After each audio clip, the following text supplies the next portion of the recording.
Hello, in this video I'm gonna show you how to change your screen timeout to infinite on Motorola Defy.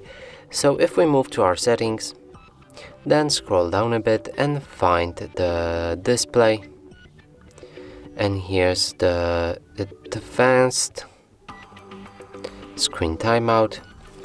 We can see that the maximum timeout is 30 minutes. So in order to change it to infinite, we'll need to download the app called Caffeine. Now let's move to our Google Play Store. Here you need to be logged in and enter Caffeine in the search pool.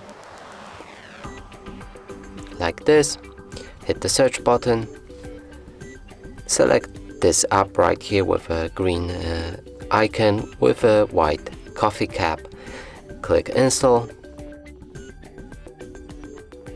After installation process is complete, we can open our app. Here, don't show again, go for the timeout, and you'll be able to pick infinite, variable, or any of these settings right here.